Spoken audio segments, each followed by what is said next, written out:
that I can say he should do to say he's done it all. He won that championship. Everything. That was it. You can do everything. He's done everything. He's scored a lot of assists. The only thing that can cap off his career is becoming Mr. Basketball. So why is it that when I watch Ryan Odom, did I feel like he's the best player?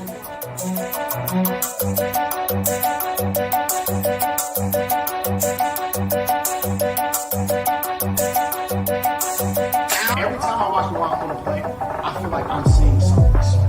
Like I'm seeing something that I'm not gonna maybe not see again.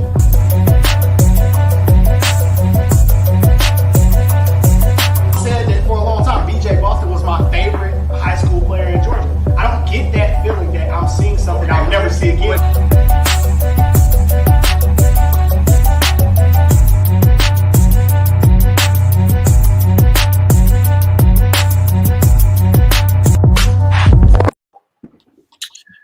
It's the Love the Game podcast. It's day 2 of championship week, day 2 of the state tournament, the title matchups.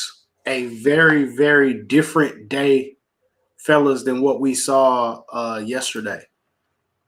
Very different. What's good?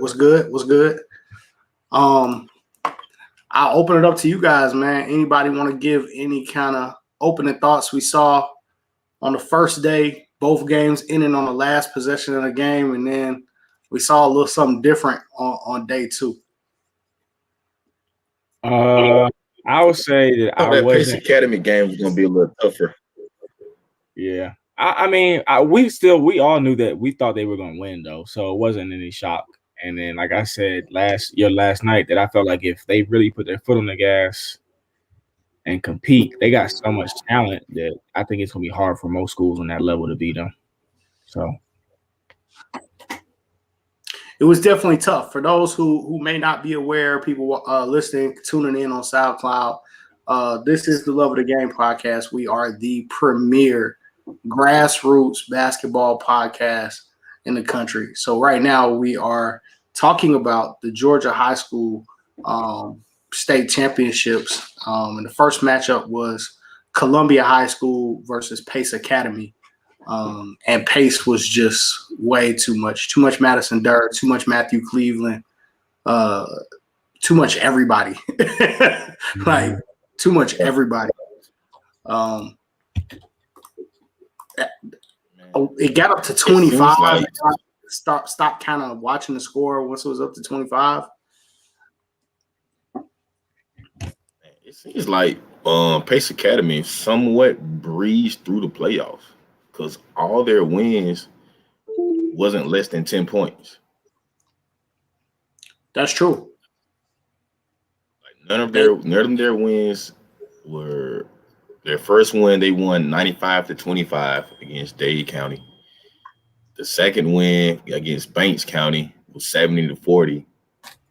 Then against Butler was 58-44.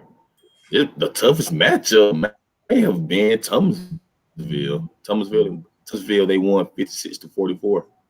Then tonight they won 73-42. Yeah, that's crazy. But this is what we said, I think, about Pace from the very beginning of the season. It's like we look down at the calendar, it's like, oh, they're in 2A. Oh, it's over with. Right? Like, it's going to be tough for 2A to match them unless a school like Lovett that has resources can get kids in to match the talent level that Pace has. Now, Pace loses a lot after this year. He's 3 seniors, 4 seniors, 4 good seniors.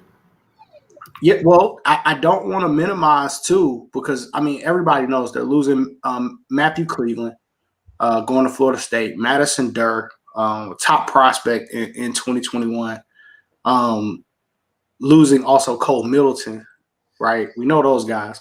But I don't want to minimize the loss of Justin Johnson. Hey, Logan Baker. Dude, Mondre. Bryson would know this. Justin Johnson was the man in elementary. in middle school basketball. AAU. Yeah, Justin Johnson was probably like when you talk about like recruiting and trying to get somebody on your team. Justin Johnson, Everybody in that 2021 class, he was unstoppable. Justin Johnson was the man. He was unstoppable. At about probably when he got to about 7th, 8th grade. There's like, and he won a national championship too with Cam McDowell. They were on the same team, and Dylan Hunter. Yeah, him and Travis Burgess, all those guys was on the same team. That dude was so nice, and he was huge. So there was nothing you could do. There's like you couldn't stop him. Couldn't stop him. So that nobody couldn't stop him, Dre. Nobody. And he had a good IQ for his age. Like, the dude had handle. He's big. He could shoot. He could like imagine him, his size, crossing over left, right, IQ, stop, getting in the lane and finishing around somebody. Like, hey, do you remember, at Locke, just so I can have a reference because I didn't see him in middle school. I thought Tay was like that in elementary school, middle school.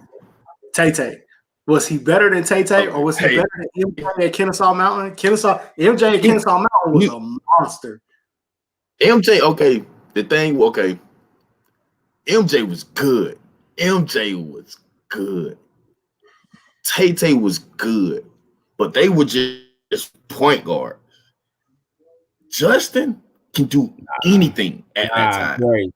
Justin Johnson was like that. Like, he was live. He would like that. You're not losing the game when Justin Johnson's on the court. We beat him like probably one or two times, but he was like that. Like, hey, I feel like that we should do something for elementary school and middle school parents to really start feeding into them all of these stories so that they understand. Number one, I guess guys who aren't at that level to understand to keep working.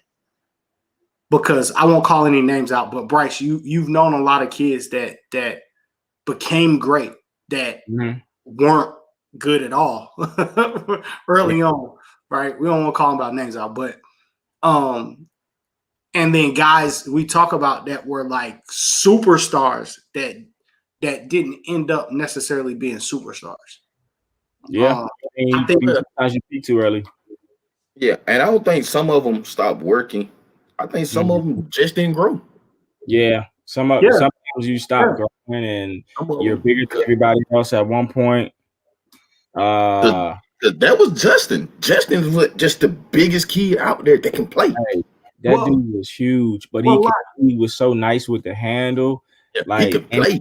He could play, dude. Does it do something to your development though when you get in games and it's so easy, like going to the bucket that you don't? Well, Dre. Well, we're not saying that it was easy for him, but he was good because you got to think about it. He's still playing. He's still playing against other dudes with age grade exceptions and stuff like that, bigger dudes. Sure. Okay. IQ was so much better, and then with his size, he always there was nothing you could do about him.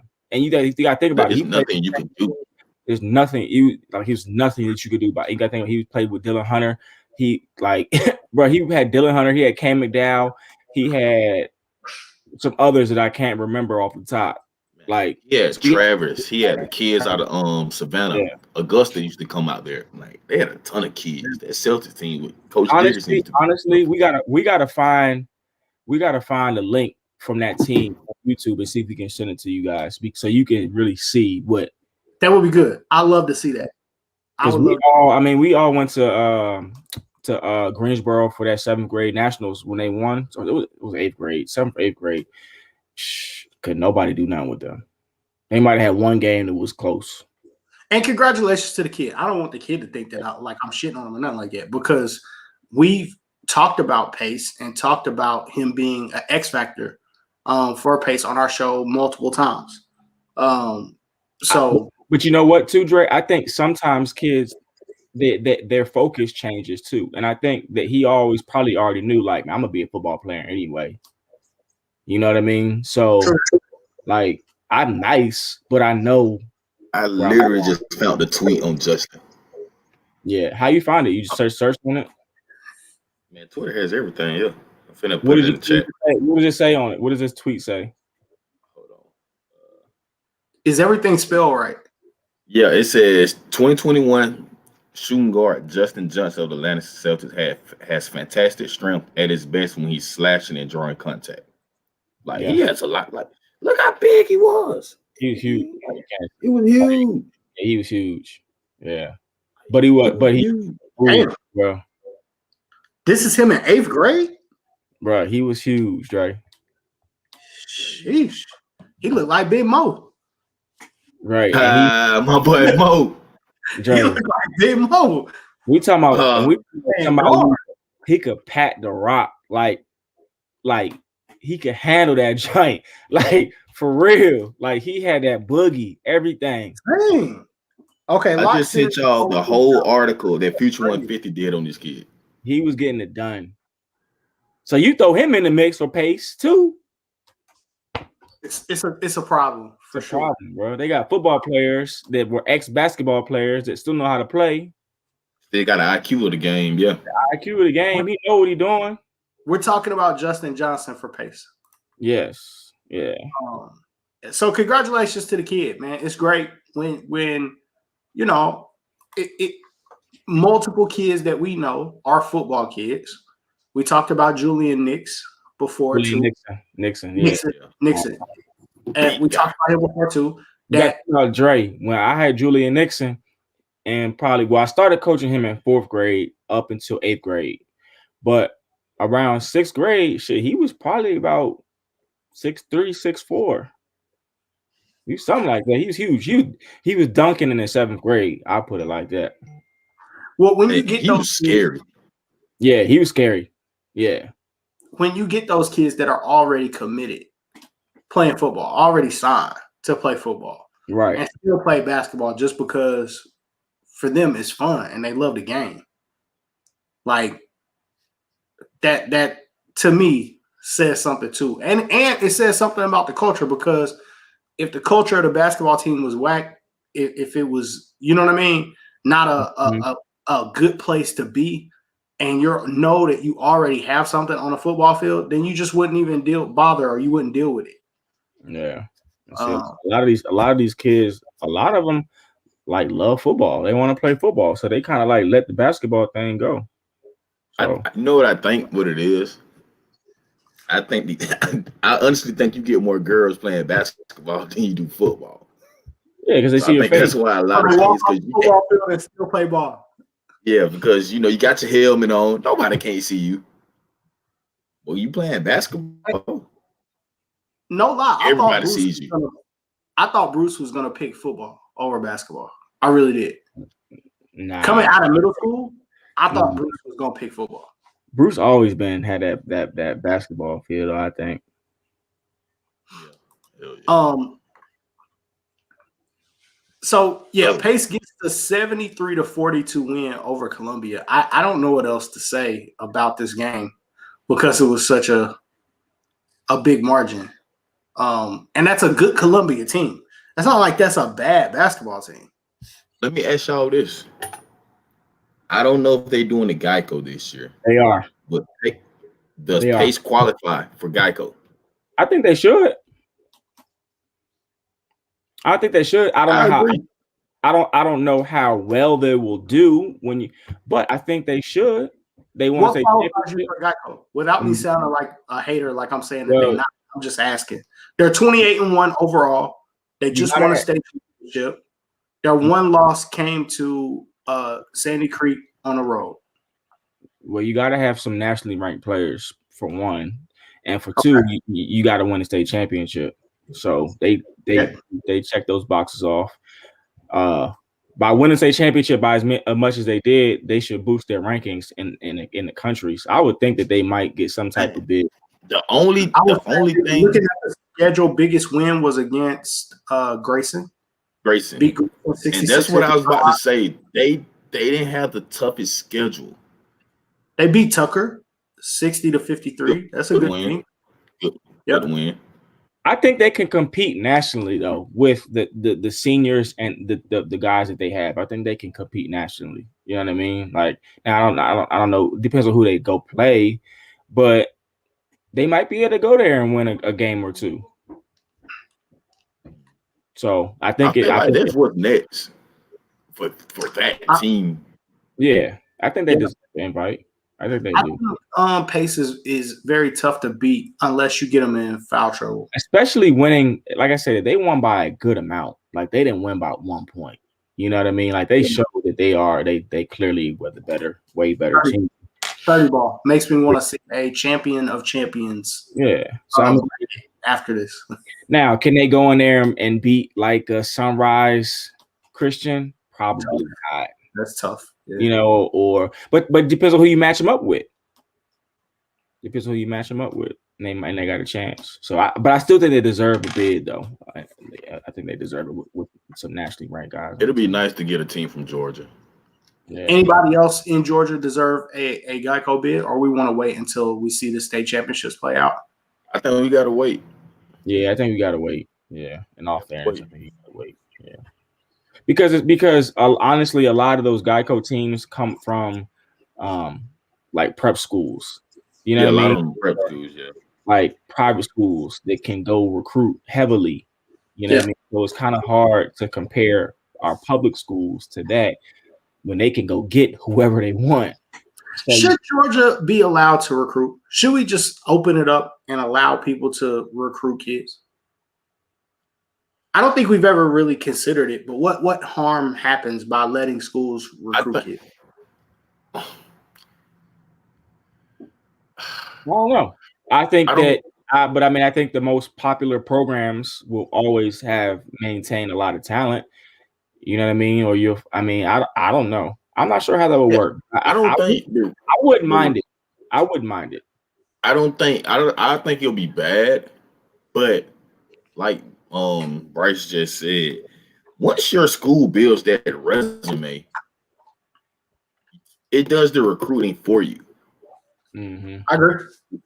Where you don't even have to go recruit Wheelers, Pebblebrook, Pace, like some places you don't have to recruit. You just want to pay for that coach or that program, that system.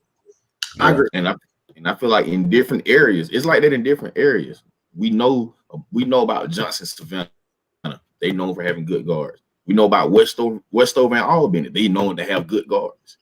So like different areas are known for their types of players or their style of play. They're always going to get those top players from in that area or that region or whatever. What I will say though, Dre, in regards to recruiting, I think, and I'm just thinking about this spur of the moment. I think that if a kid does transfer for whatever reason, that you should not be able to stop him from playing. I agree with that. I agree with that. If the kid transfers, he transfers. It is what it is. You know what I'm saying? Unfortunately, yes. Does it hurt the program that you're leaving? Probably so. Is it going to look like college basketball with the transfer portal? Absolutely. But that's part of the game. You know what I mean? Like that's part of what we signed up for is understanding that, you know, we're not always going to have who we want or people going to leave or whatever the case may be. I just think that if they live in the state, they live here, they're in high school, technically, you know, they're a student. Why are you blocking them from playing? Because they transfer. So Bryce, I agree with you on that. And this is my thing. And I'm using this as an example. I'm not saying that he recruits kids. I'm just using this school as an example because the school is far from everything, right? If you make the drive to Grayson High School every day for school, like, bro, any kid that's making that drive to Grayson, right? Like, why are you trying to interfere with that kid making that decision? Like, I think that's the thing that people forget. They make it all about the basketball and forget that in order for you to transfer, you can't just show up and play in games. You got to go to school every day. And if you're going to school every day, right, then I don't necessarily see a problem with it. I think you can make an argument that, hey, this kid is going to school somewhere where their parents aren't paying taxes for that school. I think you can make that argument, but at the end of the day, what percentage of the school is made up of athletes? So the rest of the kids are in district, right? I mean, we don't make that same argument when it comes to like school choice and stuff like that. But we tend to make a tougher argument when it comes to athletics. You know, I think coaches have to understand that sometimes you're not a good fit for a kid or a family, and sometimes that kid or family is not a good fit for you. And if he's not a good fit for you, why are you mad that he's leaving? But you know what's funny? It's a lot of times when a player leaves from a program, that program really is not a well-known program. Yeah. And most times they're not well known for a reason. Let's tell the truth, Locke. Yeah, no, for real. And so a lot of times, them are a lot of programs are bad that trip. for a reason. Yeah. But them are the programs that trip when the kids transfer, because it's like, well, why are you transferring? I could have do it, but this kid been here 2-3 years, and he's getting nothing out of it. Mm-hmm. Yeah. Because it's easier to put it on the kid and say the kid doesn't want to fight through adversity, or the kid just doesn't want to be told the truth, or the kid doesn't want what you hear so often. The kid doesn't want to be coached hard, or you know what I mean? You hear a lot of stuff about, or the parent is crazy, the mama's crazy, the dad is crazy. It can be true, but some of it can. Yeah, but if a kid knows he put in the work and he's not seeking the success, I give a prime example. Andrew McConnell was one of the biggest transferring to Lanier. from Middle Creek to Lanier was the greatest thing that ever happened to his high school career. Yes. Probably might have changed his life. Yes. It I'm changed gonna go his so life. far. Colin Sexton is not young bull if he doesn't leave Hillsborough Yes. and go to Bevelbrook. He's not. And I think there are some, and I don't mind, right? Like I don't want to, kick dirt on nobody's name. I don't want, but like, there's a certain amount of responsibility that comes with getting these great players. You can't just get a Sharife Cooper in your program and think that you're going to treat Sharife Cooper like you treat little Timmy Johnson. They are not the same. They don't have the same work ethic. You're going to have to, if you want a Sharife Cooper in your program, you're going to have to let Sharife Cooper in the gym when nobody else is there.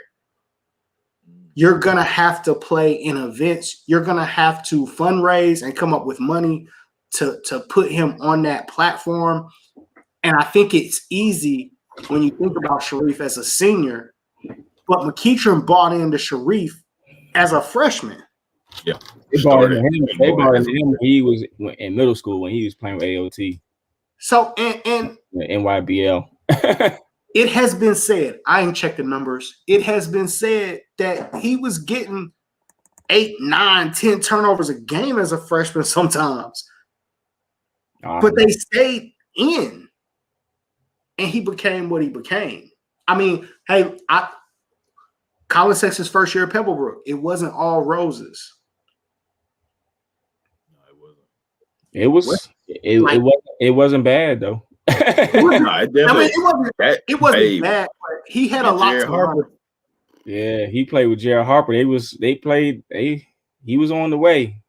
I agree, but he had a lot to learn. At that time, I still heard a lot of people talking about, he takes bad shots and he's doing this and he's doing that for years.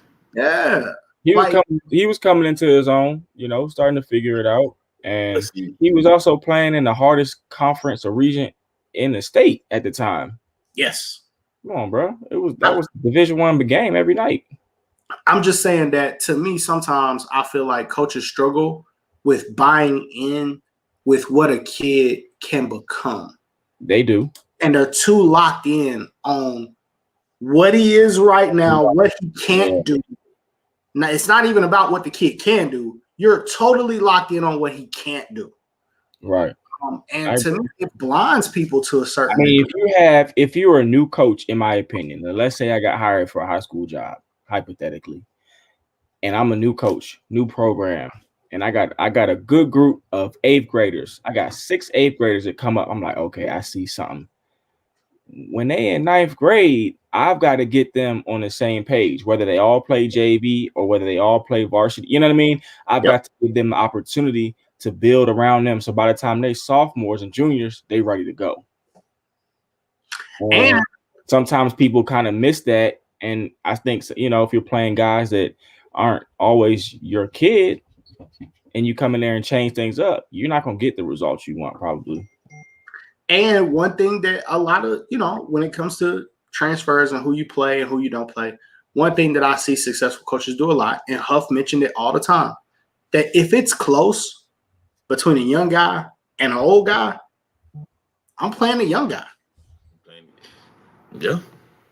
We seen that happen with a lot of schools. I remember when Sharif got to McEachern, I knew the backup point guard.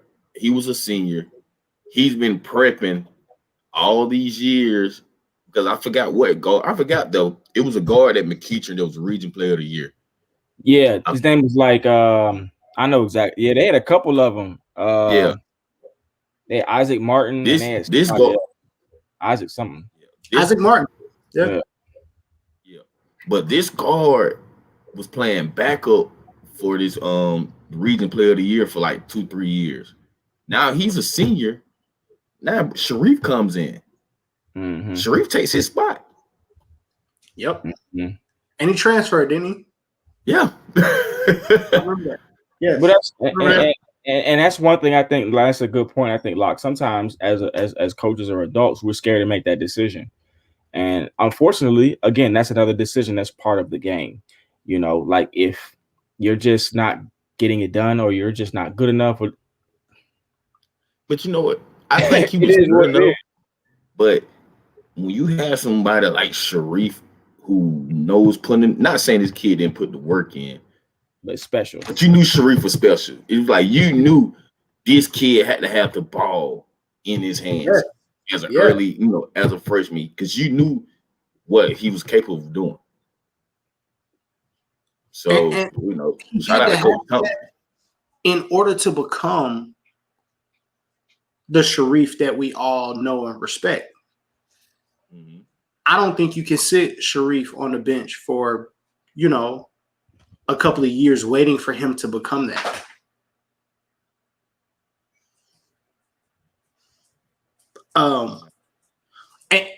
And I say all this, and I only brought up the transfer stuff because there are several coaching jobs that are open this year. Most notably, we talked about the McEachern job last week, but after the show, I look online and the Cherokee job is open. Mm-hmm. Lambert is now looking for a coach because their coach left and took South Forsyth, one of those jobs. So you know, I just don't want us to be hypocritical because I think we're going to see a lot of coaches change seats this season.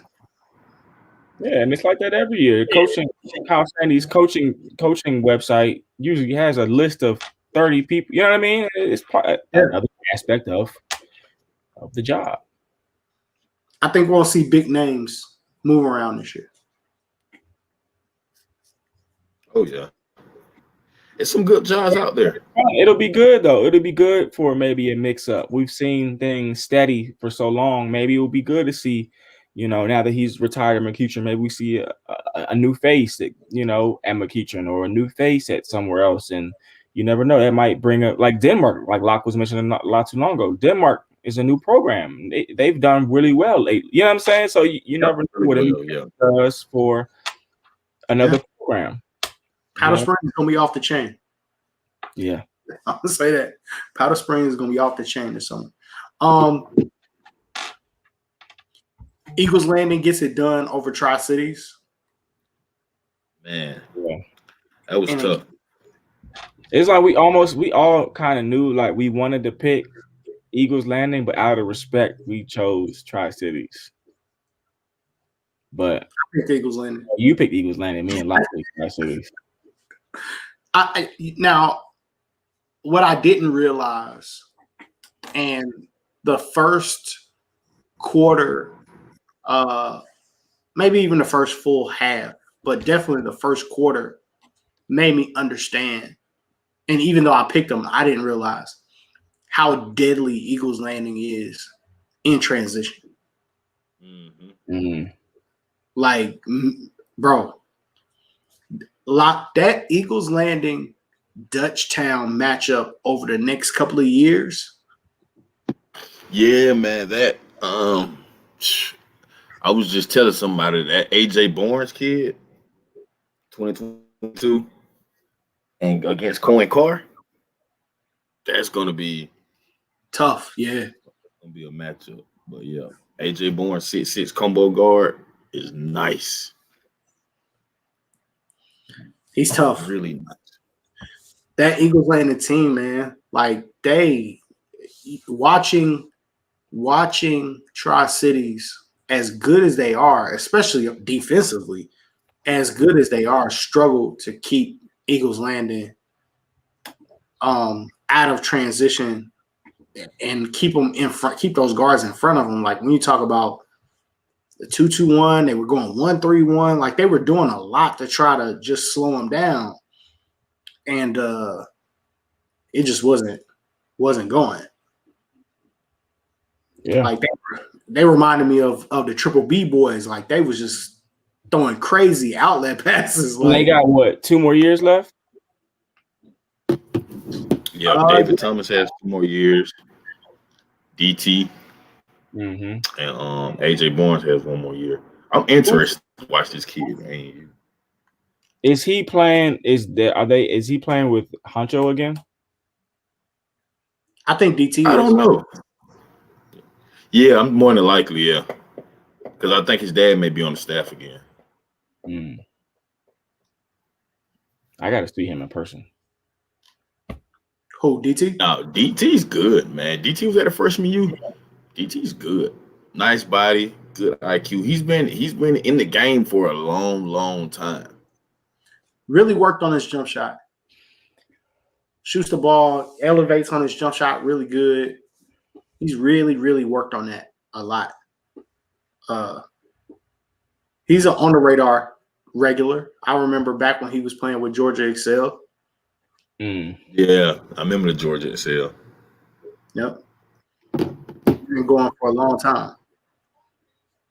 So if you're an unsigned kid, and you win your state championship, does that help your recruiting if you're unsigned? No. I think so. Yeah, I was just about to say. Why not? It looks good on your resume. Yeah. It looks good on your resume saying that you won because you're a winner. And coaches do want winners. So you gotta win. You still, like, at this point, you won a state championship.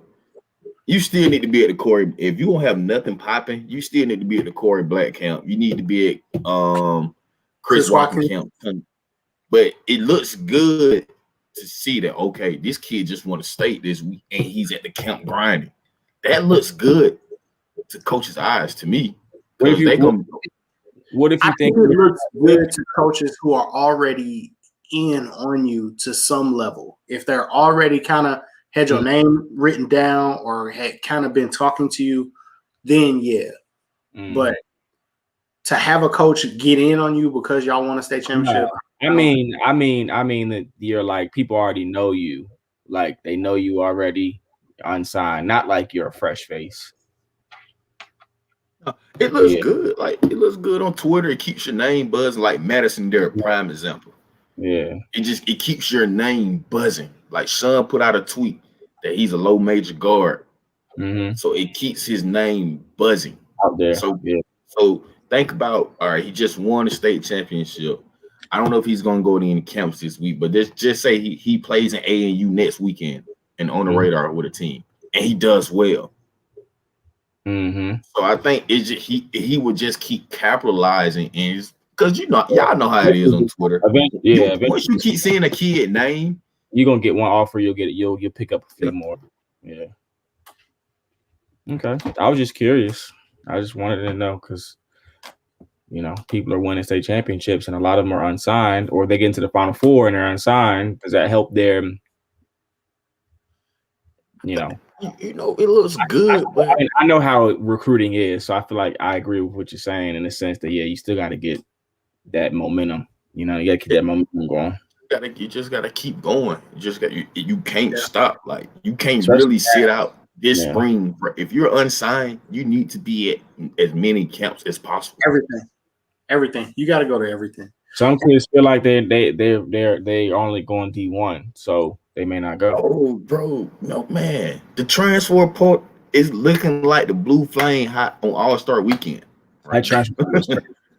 That shit is bad. You know what? They might have to go back to. They might have to go back to where when you transfer, you have to sit out because this shit is out of control. It's out of control. You got top D2 players jumping in the transfer portal. Trying to go D1. Trying to go D1, man. That's gonna look. You got graduates like Zeb Jaster who graduated. Yeah, jumping in the portal. Yeah, just jumping in the portal, and they're gonna get picked up too. I don't think that's a bad thing for those guys. What I think is that I think high school kids, and we've been saying it on the show for over a year, is that I think high school kids are gonna have to know their place. Like you're gonna have to know that, just because such and such went D1 last year, this year is very different, and college coaches just aren't gonna value you as high as a Division II kid, or even sometimes a NAI kid that just was all conference or whatever. What's gonna make college coaches bite on high school kids? I know you opened it up. I heard the rapper. Greatest candidate. Honestly, I feel like it's gonna be hard for guards. But if you're a wing or a big, you're gonna be. I feel like you'll be okay looking at a big guard 4 years. If you're a big guard, you better be playing those positions. You better be playing defense. You better be rebounding. Like you better have the intangibles in order. I just don't think that you're going D1 because you can score. To me. Unless honestly, most kids that want to go play Division I or they have a shot at playing Division I, most of them are not ready out of high school anyway, so they need that year of reclassification. So honestly, it's not going to hurt them if they do that anyway. Man, that's what I'm recommending, man. Either prep or JUCO, because I feel like with JUCO, you get it's the kid that went to Whitfield Tompkins. Preston, I think that's his name. He played for East Georgia. It's his second year. He got an offer from South Carolina State. Yeah, so he's set. He good to go. Like he reinvented himself. Didn't get recruited like he wanted to. Went somewhere where he could be the man, and that's why I'm trying to tell a lot of kids, like, if you really want to play and get playing time early.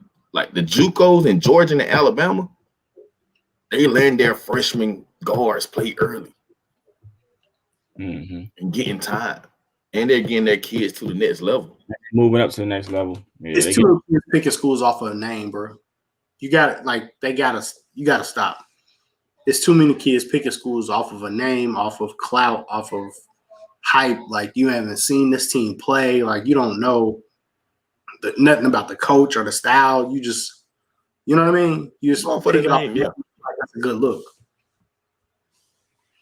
Now, whoever get this Clean State job, I bet they try to jump on some high school kids. Clay State's open? Yeah. I didn't know that. I didn't know that either. Cause y'all ain't in the mix, dog. When did this happen? Lance not at Clay. About 3 weeks ago. I found out a while back because I had a friend that called me and asked me what you think about the job. And I say, hey, you get this job, you can run Division II because it's on the south side. And there's so many talented kids in Georgia. Oh, people will play at Clayton State now. Yeah. For sure. But yeah, Clayton State is a job that's open. So whoever gets that job, I feel like he's gonna grab maybe 1 or 2 high school kids. So did your friend end up getting that job, or did he get something else? No, he's not gonna apply for it. Rico Dawson will be good for Clayton State. That'll be dope. So they don't have a coach right now? No. I did not know that. That's new. Breaking news. That's the other thing, though. That's the other thing. There's a lot of Mark didn't even drop that in a group chat, Bryce. I'm upset. I thought I said something to y'all to Huff about it because I was going to ask, is Huff going to apply for it? I missed that. There's a lot of coaching changes going on right now too, so that adds another dynamic for high school kids as well. So my thing is though, for all these high school kids that feel like they got to go Division I or Division II right now, I feel like, and if you really want to pursue basketball, then go when the time is right. You know what I'm saying? Like, don't rush it. Don't get discouraged. My beef that I have with people on Twitter all day is they constantly discourage people because of this situation. Oh, but they're doing it for their self-benefit, for their benefit. Oh, well, the portal is this and that, or it's this and that, but you really only doing that because you want people to sign or commit. And I personally don't think that's right. You know what I mean? Like, if a kid wants to go there, then that's great. Go. Cool. But don't use the current situation and the state of affairs of what's going on to, feel like make kids feel bad about the situation. Like, I don't think that's right. I really don't. So, shit. Okay, if they want to draw the line with that, Bryce, between telling a kid that because it's the truth or telling a kid that trying to manipulate the kid. It's different. It's right. It's different if you or I or you or me or Locker tells a kid versus somebody who's at that college program posting messages like that. I don't personally agree with that. People already know what the situation is. They can read, just like you and I. We can read on any article that pops up. And now, if I go to a kid, all kids being told that though, because we done seen some crazy tweets and stuff from AAU directors saying some wild shit. Well, I don't know, but I feel like most people know the situation. But what I'm saying is now, like, I can go to a kid and say, "Yo, John, I feel like you need to do this. You know what I'm saying? I think it's a good fit for you. Do you like the campus? Do you like the coach? If you do, go." Now, if the kid says, "Man, I really don't want to go there," that's where the conversation ends. I'm not saying nothing else. And I feel like make them go. I feel like people at the higher levels, like college basketball, I feel like they're looking at us like we're telling the kid not to go somewhere or to go somewhere. And I that's completely not the case. You're right. So then you get on Twitter and you say, "Oh man, well, you need to commit because the transfer portal." Shit, I don't gotta go to college right now, bro. I can go to XYZ prep school for 6 months. Or they'll say that kid's getting bad advice when maybe the kid's getting bad advice. He just made a different. Kid may not just want to go. What you want me to do about it? And you say that, Bryce, too. I have seen where kids sat out for a year and just went to regular college and then end up at a JUCO. Yes, there's all types of different paths, man. Everybody's path is different. So my thing is just like, yes, my thing is just like, don't use COVID and not being able to come out in the transfer portal as a means to get people to sign to commit to you. Because if they do and they're not happy and with their home, they're gonna leave anyway. You know what I mean? they're gonna leave. If they're not really, if they don't feel comfortable where they are, they don't really want to be. At some point, they're gonna get up out of there anyway. So, that's my thing, man. I just don't like, I know now that we don't have a real live period in April. I know it's online again, but shit, all I can do is what we've been doing. I'm gonna do the best I can do. You know what I'm saying? We're gonna keep playing games and keep it moving. Hopefully somebody call us, hopefully you blow up and we can keep it moving and help you out. But I also understand that it's gonna be tough. But I'm not going to place any unnecessary stress on myself or kid and pressure because of that. You know what I'm saying? Like, no, you need to go sign somewhere now because of COVID. I'm not doing that. I think you encourage the kid to try to make a smart decision for his family, right? And some kids have to understand that if you don't have grades to the point where you can get academic money and your parents don't have money to pay for you to go to school, now you're looking at JUCO. Then right. And or if you don't want to go to JUCO, right, then you're rolling the dice on possibly not being able to go to college. Yeah. Right? Or playing basketball anymore. Right. Right. So at some point you have to make you know what I mean? Like you got to take all the factors. You got to make a decision. And you got to make and the parents have to be a part of that decision to help that kid make the right decision. The decision that I make, the conversation that I make is not based off of COVID and lack of coaching. If you have an offer, my thing is, okay, is this his level? Does it make the most sense? Can he succeed? Do I feel like he can succeed? So then at that point, I'm saying, Johnny, what you think about X, Y, and Z? You gonna go? You gonna visit? And whatever the kid says, I kind of like, if I still feel like it's a good decision, I might hit him up a couple days later, like, yo, you sure you don't want to do that? But then if that's what he says, that's what he says. I can't do nothing. That's what it says, yeah. Do you encourage kids to go and at least visit the school? Always. Oh, you have to do that. Always. Because I think a lot of times I think it's fair that kids have a recruiting process. Mm-hmm. I think it's fair that they go on 2 or 3 visits. I think that's part of the process. I think it's fair. Most definitely, because with Joseph Scott, when he went out there to Xavier, he told us in our group chat, hey, I'm coming here while he's on the visit. Yeah.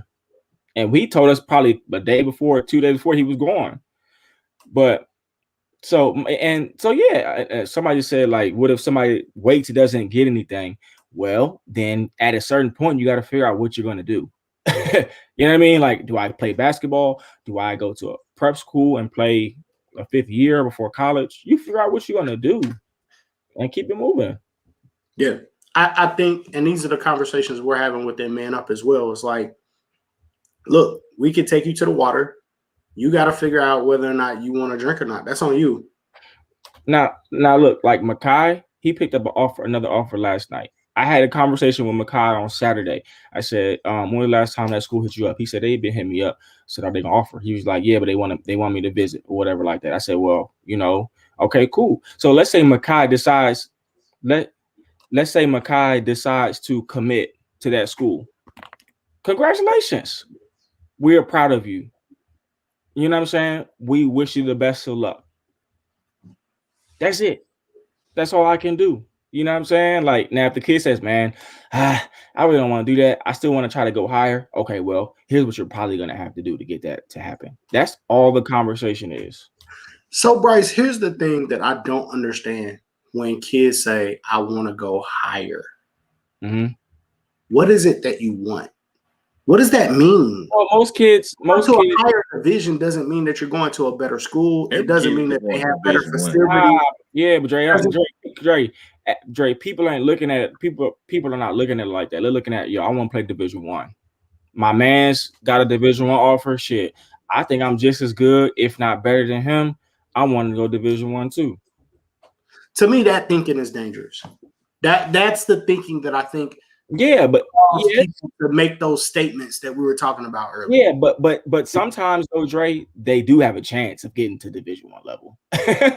if you can do something here and there along the way to adjust your game or to be more consistent with your game, you probably got a chance. You know what I'm saying? Now, not all of them, but there are a good amount of occasions that if they, Well, again, my question is, and this is what I've asked kids too.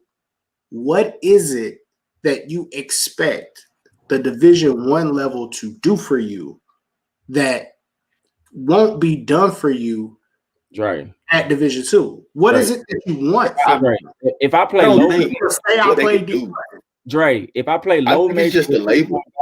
If I play low major Division I basketball, I'm probably at least gonna be on ESPN Plus twice a week. I think it's the label. You still gonna be watching you play division. No, yeah. You're gonna be watching on the same live stream as they got in the Peach Bowl. Presbyterian's on ESPN, the real ESPN, numerous times a year. I think it's more of a label because that's what you hear so much growing up. You don't hear about Division II basketball. You don't hear about the SIAC. You don't hear about the Peach Belt. You don't hear about the Gulf South. You don't hear about those conferences. You hear about SEC, ACC. You're gonna play. And then Dre, if you're a low major Division I school, you're gonna go play some NC States. You're gonna play some Tennessees. You're gonna get some high major games in. Now that doesn't mean Division II isn't, because they probably do as well. But like I don't know. It's a label.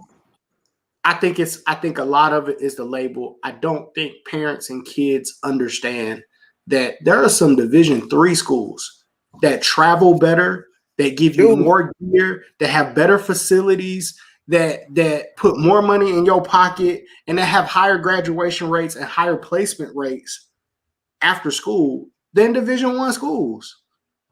Yeah, but not many. Like, it's not many, Dre. That travel better than shit.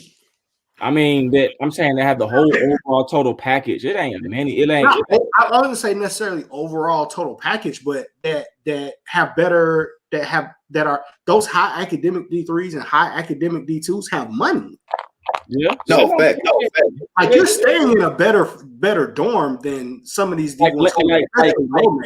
But the thing is, Dre, we're talking about, like, let's say Lincoln Memorial. Yeah, Lincoln Memorial is like Division I, but you damn near got to be a Division I player to go to Lincoln Memorial. But I'm not talking about those players. I'm talking about, like a Wheaton College, like a Carnegie Mellon, like Wash U in St. Louis, like Birmingham Southern. Like, your campus and where you stay and how you're treated is way better than some of them low level. I mean, we talked to schools in the MEAC that talking about they catching a bus. That's true. You ain't riding no bus when you go to Carnegie Mellon. Are you nuts? Like, that's true. Like, you live in, like you say, like you live in a life. And a lot of times too, I think that plays on your surroundings and who's in your ear. Because I look at a kid maybe like Rayshawn Tumblin, who just committed to I forgot the name of the school. With the same school DJ Wright at Hampton Sydney or something. Hampton Sydney. Yeah. I'm pretty sure if Rayshawn Tumblin may have went to prep or JUCO, he probably could have ended at Division I. But I think the people that's around him didn't, like, I know his mom, they didn't put they're not putting their focus on that. They're putting his focus on education. Go to school for free. And so that's Hampton Sydney. I know how they operate. You can go there for free. DJ Wright doesn't pay a dime to go to that school. But, and that's true. Like Tay Watson almost went Division II because he visited Augusta State. He visited a few Division II schools, and then Upstate kind of came in last hour and kind of got him or whatever. But I mean, is there a difference between USC, Upstate, and Augusta? I think there's a difference between SC Upstate and North Georgia. USC Upstate plays. I've watched Tay on ESPN Plus almost every game this season. I don't know how to find Augusta. That's not. I'm not saying anything. I'm sure I could if I go online, but like For sure. Yeah. Okay. And what you're saying is true, but you gotta look at it like this too. Do you want to win? Augusta's Do big you time. want to win? Big time. Do you want to go to USC Upstate and not make the tournament, or you want to go to Augusta State and have a chance to win your conference and go deep? So I look at those type of situations. Okay, cool. Yeah, you can always say I went Division I, but then you can be like, well, hell, we won 5 games. Hey, and here's one thing too that I start learning to ask just by doing the Hoops Hidden Gems podcast with Dave. What is your placement rate after graduation? Okay, you go play 4 years of basketball. You made your conference tournament once. You never made the NCAA tournament. Or let's say you made the conference tournament twice, you know, went deep, but never made the NCAA tournament. Okay, you did 4 years of D1. It's over with, right? What's next? When you have what placement rate? What type of job are you going to have when you get out of there? Like, Right, most of those dudes are trying to go overseas anyway. Overseas, yeah. So they're gonna go hit some overseas tryouts and workouts when they're done and try to go They're make trying to get paid to play basketball. before they get a regular job, Dre. They're gonna go try to get 4, 5, 6, 7 years of overseas basketball first. I agree. They're gonna try, but you're also competing with the guys that played in the ACC. They wasn't even getting in the game. Yeah, but they playing the dudes that play in the ACC. They playing in the higher level Euro leagues. The dudes that Also, playing. you're gonna go to Mexico and get that $3,000 for the month. I mean, it's different levels. Okay. I mean, yeah, the dudes that play at Clemson and Duke, if they go overseas, yes, they're probably easily going to make 6 figures off top. You know what I'm saying? Now, the low major dudes, they're going to go somewhere overseas and they might make 60. No, they probably will though, Dre, if they want to. Like most of them make some type of overseas team for the most part. If you're good, if you're decent. Yeah. I just think people have to consider a lot more than what's being considered when you talk about what school you're going to go to. I think it's a big decision. I mean, yes, for sure. But like a lot of people don't, and a lot of people are like, shit. Even when I get there, I'm here to play basketball. I don't really even want a hard major. Like I'm keeping 100 with you, Dre. Like that's just what it is. And then you working so hard on the court, you kind of understand why they like that. It ain't like you got the most time to study. So I don't know. Yeah, I just say, hey, young people, consider all your options. Make good choices. Consider all your options, good choices. Don't get caught on that label, man. Just like I would say, don't get caught on buying Gucci if you don't. I feel like this. If Clark Atlanta offered me, if Morehouse offered me, or something like that, Augusta, they will probably be in my top 5 right off top. Now, if I had a low major, I'd probably throw them 2 low majors in there, and it's gonna come down to those schools. Now it's gonna come down to what location I want to be, what coaching staff I want to play for, and do I feel like I can contribute? Because Clark Atlanta and Morehouse games are just as sold out as Augusta and whoever their rival is, and Upstate and whoever their rival is. For sure. No, hell yeah, for sure. If not more sold out in jumping. So, I think, it's gotta be what the kid. Like I said, I look at the camp and the kid. I look at somebody like Christian Chambers, and he was going to play with the Canes before COVID. He was a Division I player. Yeah, he was. He is clearly because he went freshman. He went to Columbus State, and now he's freshman of the year in the conference. Yeah. See now, Dre, he's probably not doing that in Division. Dre, let's use him as an example.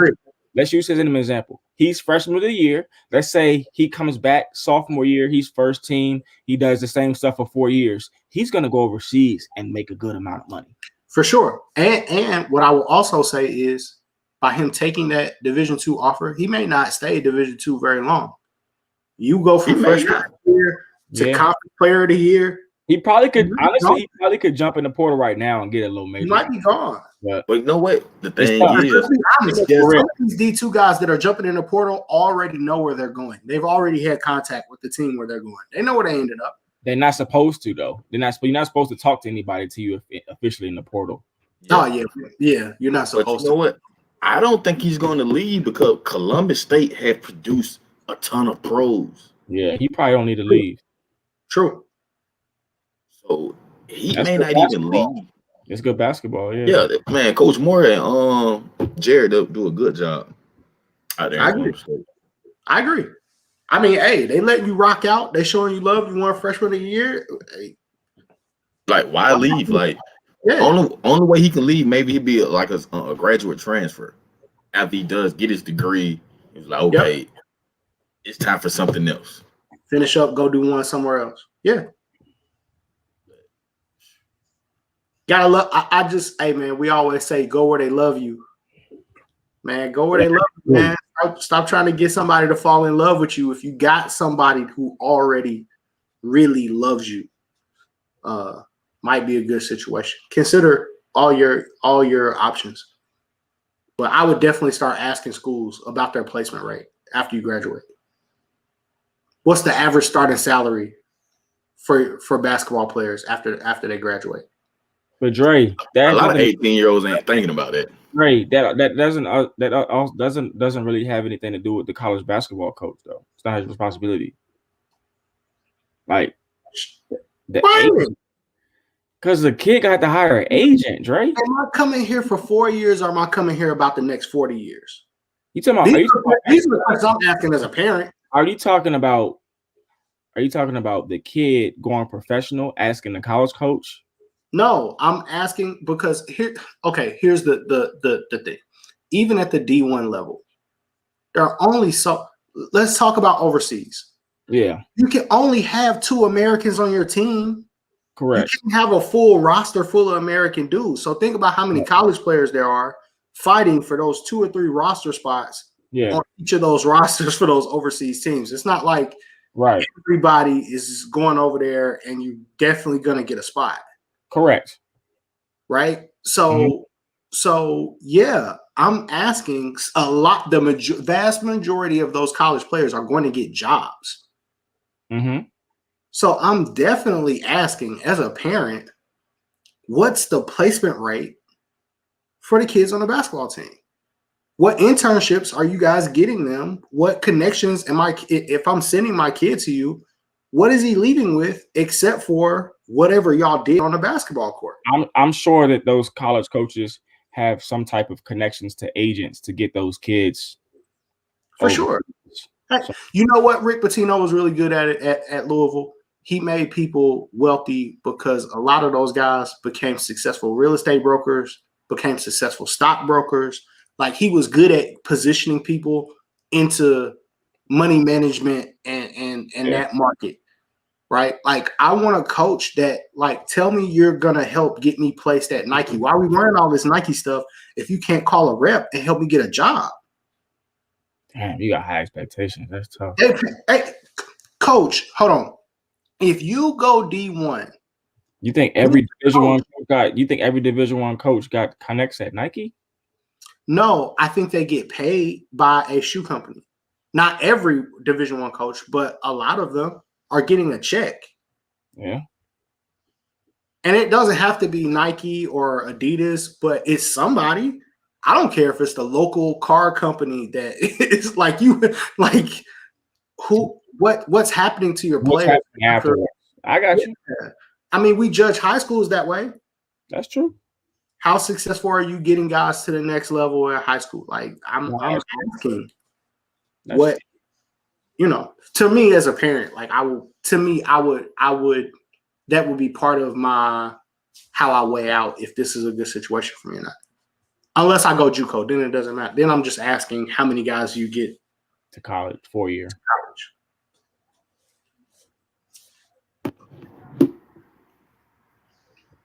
Mm-hmm. Go throw me away. Use me for 4 years and then just bye, Dre. I mean, I ain't even graduated, man. You know, if it takes me longer than 4 years to graduate, are y'all gonna take care of me? Y'all gonna hook me up? I think that's why you see a lot of guys come back and become GAs and eventually assistant college coaches, because I think that happens a lot. Yeah, If you don't, man.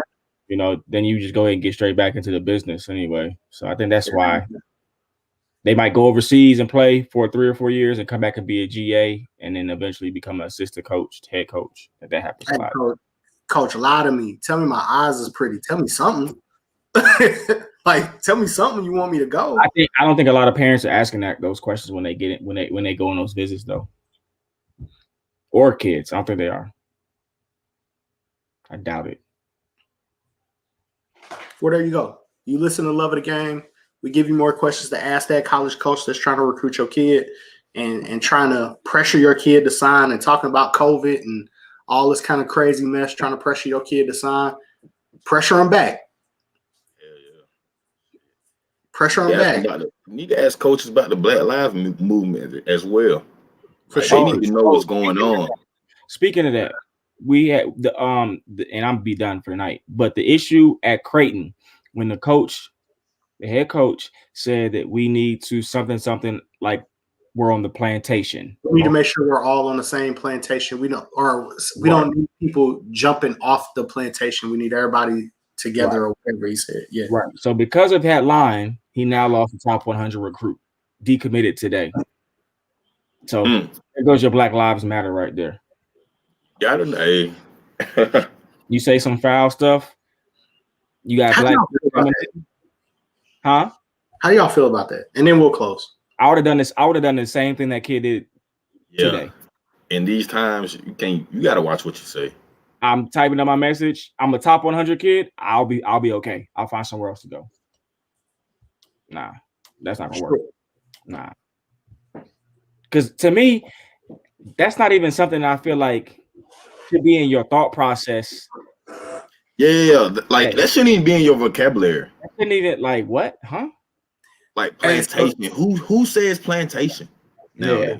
What? I gotta go back and read. And the crazy thing is, y'all know how he's probably a nice guy. Creighton is an amazing basketball program. They win tons of games.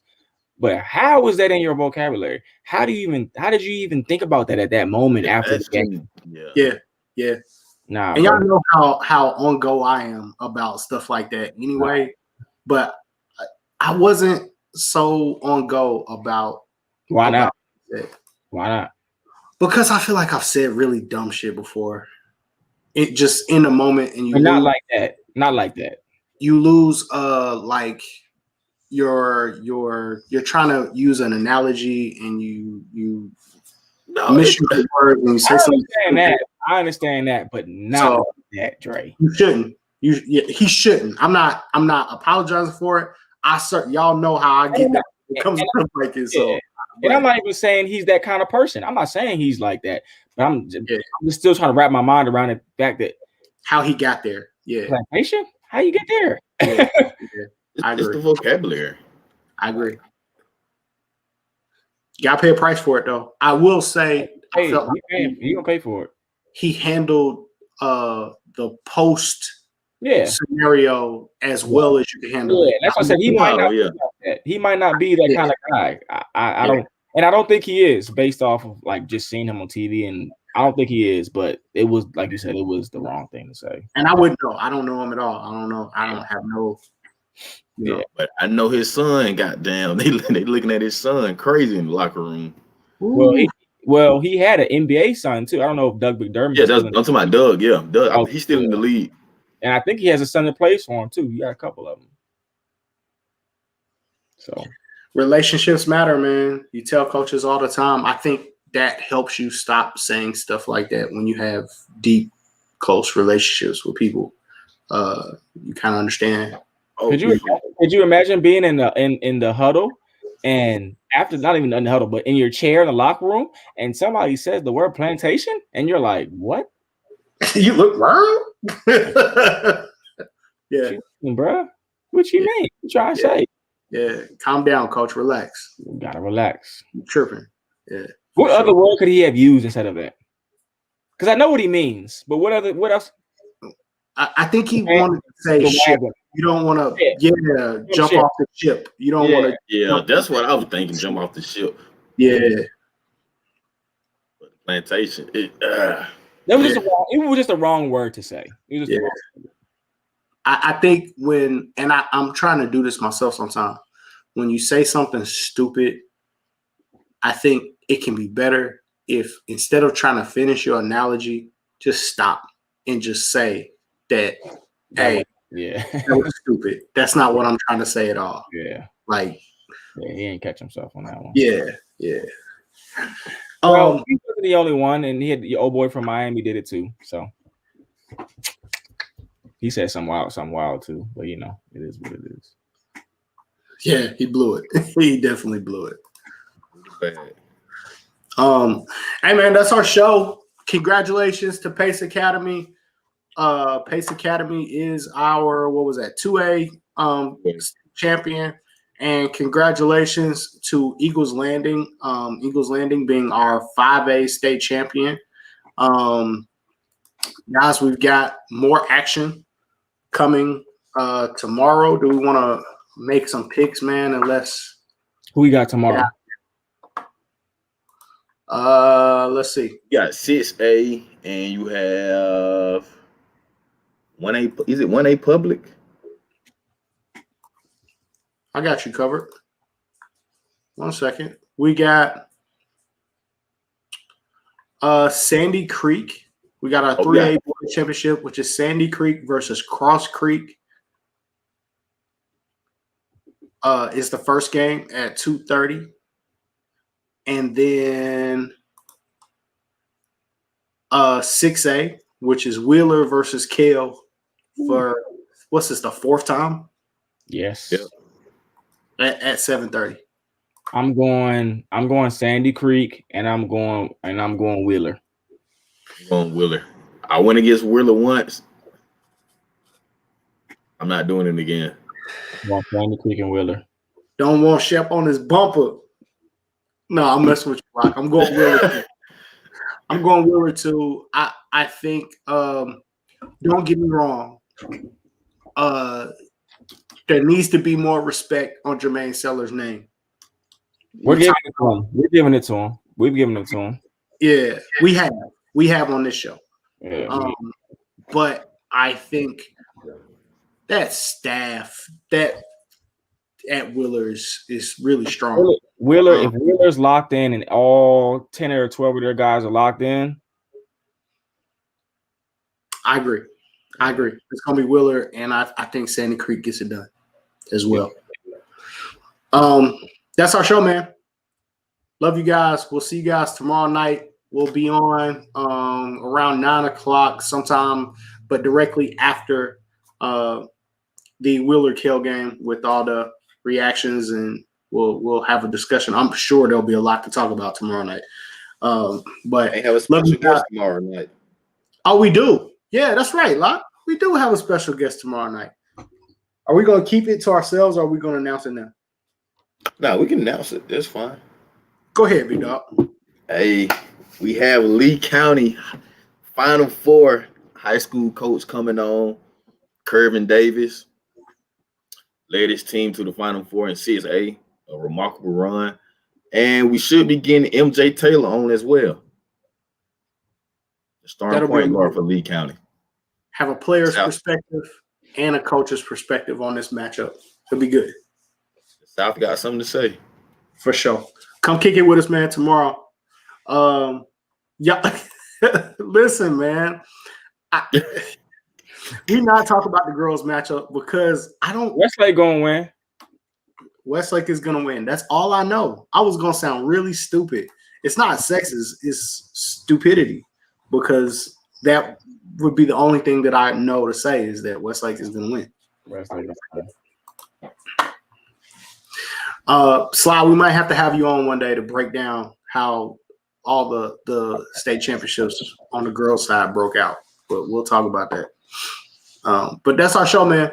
Love you guys. Come check us out tomorrow at 9. We'll be right back.